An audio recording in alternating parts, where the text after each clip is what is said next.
Hi, so today I'd like to talk about some misconceptions about sexual assault. There are a few myths that go along with sexual assault that I think should be corrected. People should know that certain things that maybe the media or other people have aided them in believing are incorrect. The first one is, there's obviously a lot of them, more than these three, but I figured I'd just do three for now. And then when I think of other ones, I'm going to do another video or another blog or whatever. But these are three. 1. The only type of sexual assault isn't rape.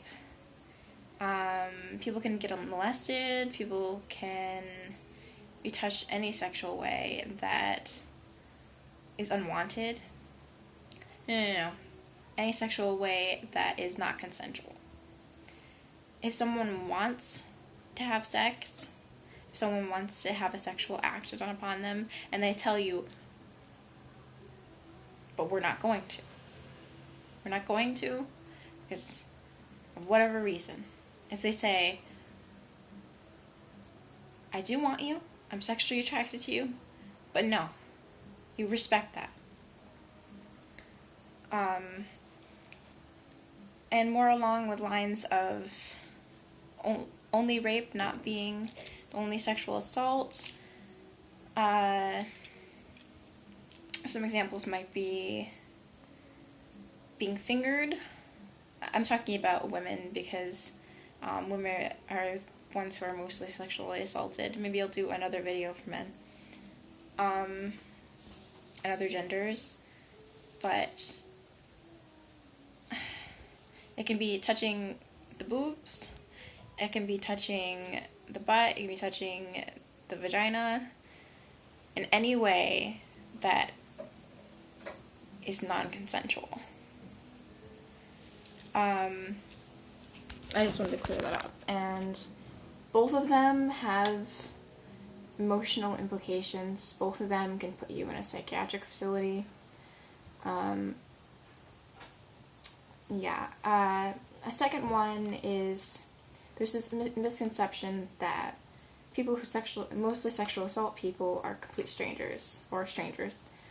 When this actually isn't the case. I think it's a ridiculous number of people who know their sexual assaulter, like 80% or something like that. But anyway, so that's a common misconception, and this can leave a lot of gray areas, like things that can seem like gray areas. I mean, obviously, sexual assault is sexual assault, but sometimes it's not as hard cut in the eyes of people who know the sexual assaulter or the victim. For example, if someone who you perceive as your friend, who obviously isn't a very good friend if they sexually assaulted you, if someone who you perceived as your friend sexually assaulted you, you can think, I know this because I've been through it, you can think, it was just like a one-time thing, they weren't thinking, they didn't know what they were doing, but it's never okay. And, and it can be a different type of pain you go through when it's someone you trusted. So yeah, I had a personal experience with that. Maybe I'll make a video about that. I obviously won't say names because of legal reasons, but, and the third one I wanted to say is, that you shouldn't slut shame. It's not necessarily that they were being slutty, it's not that they were even if they were being slutty, you have no right to judge them for that if they're not hurting you. I mean, really, laws that are secular and rational just have to do with avoidance of pain. So if you are slut-shaming someone, which is shaming someone for being more promiscuous, even having more sex with more people. It's none of your business. And it's not hurting you. It's not affecting you directly. So, yeah. There's so many people, oh, she's such a slut, that's none of your business. It's really none of your business. It's none of your business who she's sleeping with. It's none of your business who he's sleeping with. It's none of your business what clothes they wear. None of your business who does what sexually. Unless it's against the law. Or non-consensual. Or whatever. Immoral. So yeah, I wanted to clear those up because there are so many misconceptions.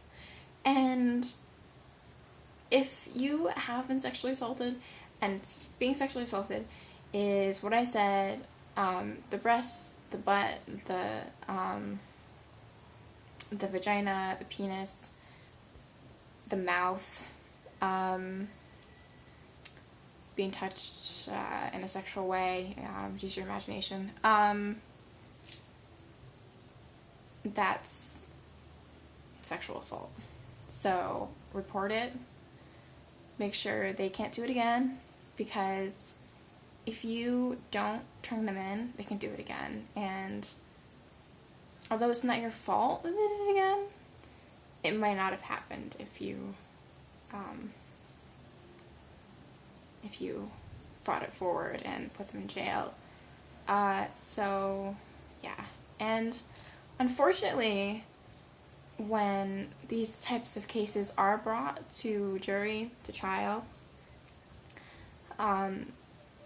they don't go through, like, there's not enough evidence, whatever, like, they can't be prosecuted, which is awful. But anyway, so yeah, those are some common misconceptions. Take care.